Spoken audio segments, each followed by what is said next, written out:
Like any die-hard Devil May Cry fan, I'm eagerly awaiting the release of Devil May Cry 5, which from what I've heard will be in March 2019, and from the theories, I am hopeful that Virgil will be in the game. Now, obviously, I do not want to count my chickens before they hatch, but at the same time, I am hopeful that the theory is true because he is my favorite character. But thankfully for us at Gamescom 2018, we've had the Dante reveal gameplay trailer. Obviously, we were going to have Dante gameplay because in Devil May Cry 4, you had Nero and Dante gameplay. But I'm also hoping that we get some Virgil gameplay because in Devil May Cry 4 Special Edition, which every single die-hard Devil May Cry fan bought, even though they had the collector's edition for Devil May Cry 4, so they could play some Virgil. I never got around to doing that, but I do have it on Steam.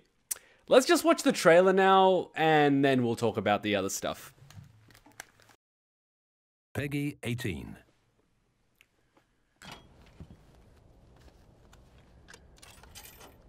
Who even uses these things anymore? They took them away here in Sydney. They don't exist. You're up, Nico. You know I got you covered, asshole. Try not to get us killed on the way there.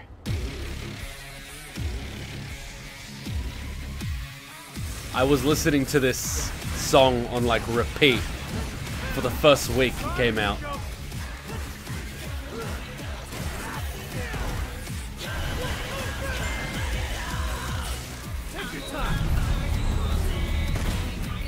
Loving the graphics. Okay, so we've got, what was the name? Where he freezes time from Devil May Cry 3. Ooh, these are the guys from Devil May Cry 1. Or very similar. I don't think that's Phantom or the thing from Devil May Cry 2. But it's like, you know. Hey, do you do parties?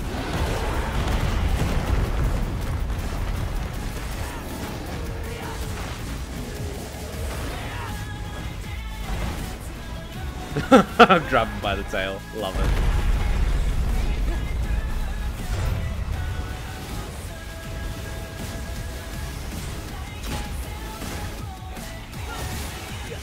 Okay, these look like the little guys from Devil May Cry 3.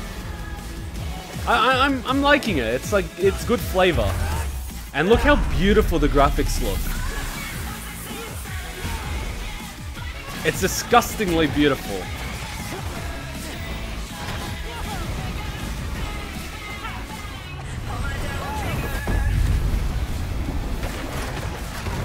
I love how it's the Dante reveal, yet it's Nero playing the entire time, but I'm like, okay.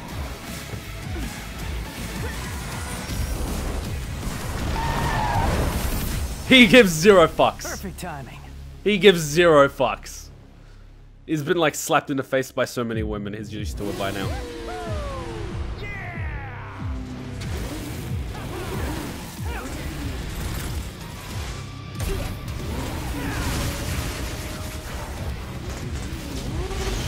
That's a sexy devil arm that turns into a motorbike. I would want one. Oh! That makes me wonder. You guys remember that devil arm in Devil May Cry 4? The suitcase. They said it had like 873 or like 666 different forms, but we only had like 3 or 4 within that game. It would be very cool if that particular devil arm is actually from that briefcase. Because, you know, it's a briefcase, and you're like, okay, that's a motorbike though. But it's like, that little tiny briefcase turned into a gigantic cannon that you can just fire at enemies. So it would make sense that it's possible for that briefcase to also be a motorbike. But it makes you sort of wonder how old this thing is, because it's a devil arm. It could be thousands of years old, yet it can be a motorbike. But then what else could it also be? So I think that's really cool.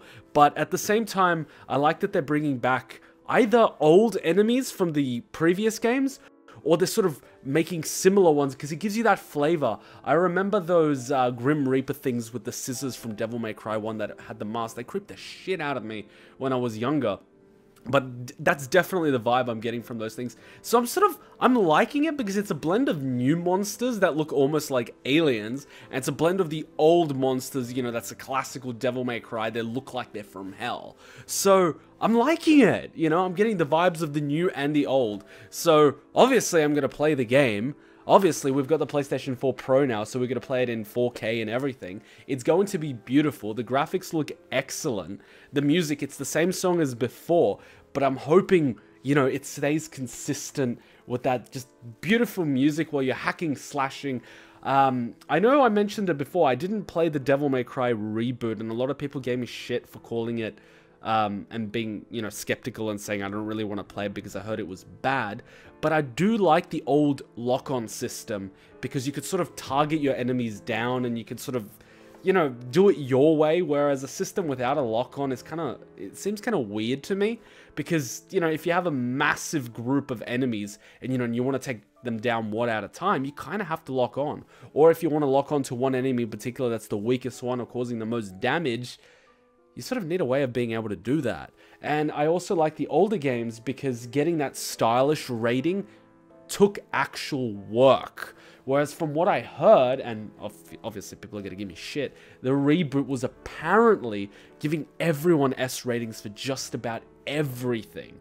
Whereas in the old games, you had to work for it, which made it fun. You know, obviously the first time I played, I wasn't getting A or S, but it gives it replay value because you want to get that rating, you want to get the orbs, you want to upgrade all your equipment, you want to unlock any costumes. Hopefully they won't have that thing where you just press all the buttons and you move the, you know, analogs and all of a sudden you've got everything unlocked. No, that's for Devil May Cry 3 actually. But, you know, that's what I loved about Devil May Cry. You know, you had so much replay value, so much. And back before, you know, we had the whole YouTube video thing, you had to work to try to find the secret rooms. And you had to figure out how to do it. Obviously, nowadays, everyone is just going to Google on YouTube, secret room location, secret room walkthrough, and all that crap. But back in the day, the best you had was like a forum, like a text forum. You know, like, what was it? Gamefax.com or, I think even GameSpot sort of had a theory, or IGN or something like that. So you had all these sort of websites, but you didn't have all these videos and walkthroughs to do it. You kind of had to work for it. And that's what I really like. So definitely the first time I play it, I won't use a walkthrough, obviously, because it'll spoil something. You'll know what enemy's coming. You'll know what happens on certain levels. Like even certain missions will give away, you know, a plot point in what it's called. So you don't want that. You want to go in blind and experience it the way you should. And then later, if you want to, you know, like get all the secret rooms and you don't want to spend, you know, 20 hours looking for them, fine, fair enough. But, you know, you want to go through the challenge. I mean, if you guys ever played Resident Evil 1, I have the remake on Nintendo. I didn't actually, you know, get through it all, but it sort of asks you what difficulty setting you want, and it says like easy for those who just want to enjoy the journey, and then you have sort of like hard mode or extreme mode. It says like, you know, struggle produces greatness, or greatness is produced through struggle, or something like that. You want that sort of thing, and that's what I loved about Devil May Cry, because you had all these insane modes. And then if you somehow managed to beat the game in that mode, you had the next one. And then if you beat that one, you had you know, it just goes absolutely apeshit. I remember Devil May Cry 1, they had the easy automatic for the noobs. Obviously, it happened to me. And then next time you play it in normal, then you get sent to hard mode. Then Dante must Dante must die. And you have to progress through all the modes, and then you can unlock all the costumes. You can unlock Sparta and all that sort of stuff. But that struggle made it so worth it, because if you had that, you know, sort of costume, you can be Devil Trigger 24/7. You earned that. You earned the right to go through and just beat the living shit out of everything. But if you're going through a walkthrough and something like that, and you get all the orbs on your first playthrough, it's like, where's the struggle? You know, there won't be any struggle. Struggle is just part of it. So, okay, I kind of derailed there a little bit, but you see what I mean? It's kind of bringing back all that passion from the past. So I'm really going to enjoy doing it, and I'm sure you guys will too. And of course, we're going to live stream the whole thing while we're playing it, right? We're probably going to play it like, maybe 5-6 hours at a time, you know, late into the night, early into the morning, and then after that, you know, we'll edit out the whole playthrough and everything. But we'll just enjoy the shit out of it, because you know that excitement. It's almost like Christmas when there's a new game coming out that you're really looking forward to, and then you get it, and then you run home, you know, to put it into your PlayStation. We probably won't have that because we'll download it online, and even if you buy it at the store and you come home, you're gonna have to upload the patch update.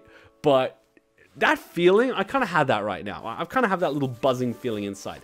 Now, there's also a 15-minute gameplay video, which I am going to have to watch directly after this, but I'm really excited for the game. And you guys can sort of see that, and I'm sure you guys watching this video up until this point, obviously you're fans of the franchise.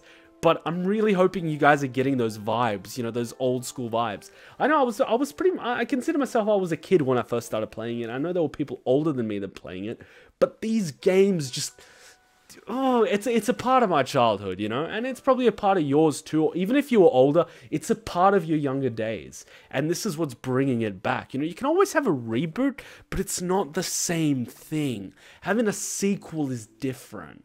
And I really hope it lives up to it. I'm sure it will. I'm sure they're going to put a lot of love into this. I'm sure they're not going to drop the ball. They wouldn't release a title like this that's a sequel and fuck it up, you know? At least I'm hoping they don't. But and I hope Virgil makes a comeback. I don't know how they'll tie it into the storyline. I'm sure they could do something, because last we saw him was in Devil May Cry 1. You defeat him, you know, he explodes. I don't think they planned for him to become so popular. I'm sure he sort of exploded in popularity in Devil May Cry 3, and I'm sure the reboot was sort of an experiment of a way to bring him back. But old school Virgil and reboot Virgil are two different things. And plus, you've got the spin-off story where you've sort of got with Sparta, and actually Phantom is on Sparta's side during the rebellion. I didn't actually read the story, but there is a spin-off story. So I might actually look into that too. But the anime was pretty fun to watch. I know, story, meh, but the anime was fun to watch. I don't know how they'll bring Virgil back. If that is Virgil, I hope that is Virgil, because I really want a playable Virgil unlock. And it would be really cool if you have a triple campaign. Obviously, you have Dante, you have Nero, that sort of have the linear campaign. But it would be cool that if you finish, you know, those two campaigns, you can actually play the Virgil side of the story, because obviously he would have something to do with something. He gets Nero's arm, that's where Yamato is stored. The sword itself can open the gateway to the underworld, but more importantly than that, you know, it's his sword, right? Take another man's sword. But I just want these campaigns, all right? They were cool. They were cool. I don't want a Devil May Cry 3-star campaign where I can play the campaign as Virgil. I think he deserves his own campaign with proper cinematics and everything. That was fun. You know, they sort of did that in Devil May Cry 3. But I would like it to be like a full-blown story, not just most of the same missions, you know, just flipped with characters. Anyway, thanks for watching. Let me know what you think. I'm sure you guys are as hyped as I am. I'm sure you guys are going to buy it as soon as it comes out. Obviously, you're not going to pre-order it, because pre-orders usually end up, you know, fucking up in one way or another. I've pre-ordered games on multiple occasions, including Metal Gear Solid, The Phantom Pain, and then they didn't give it to me. They're like, oh, we ran out of codes. I'm like, are you fucking kidding me? You know, so obviously I'm not going to pre-order it. I'm going to buy it just as, you know, just before it comes out, probably digital, and get it. I still have all my collector's editions, but I've realized the more collector's editions I buy, the more my closet gets filled up. I should really put them on display. I should really get one of those really tall shelves where I can put all my collector edition stuff on display.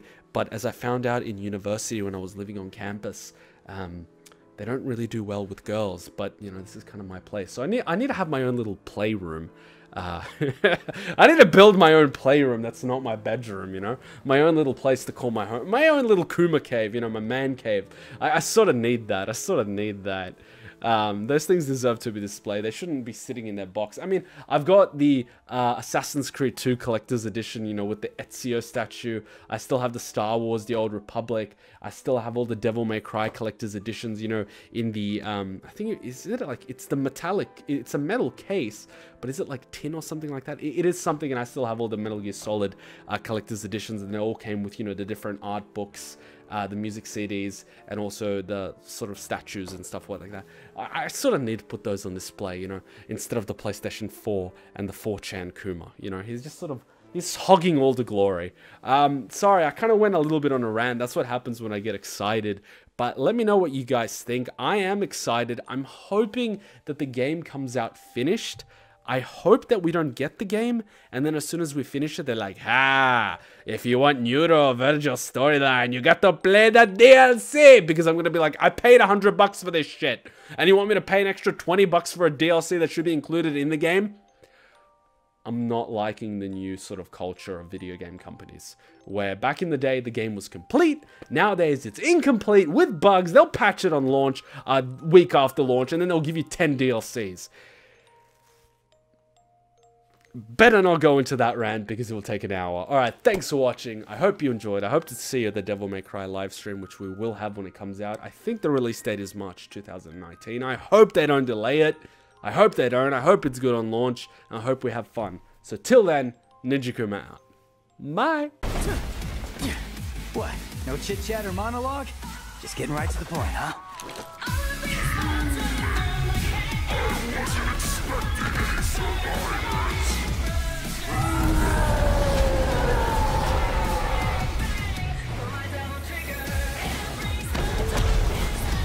My brilliant badass work is worth every dime, you know it.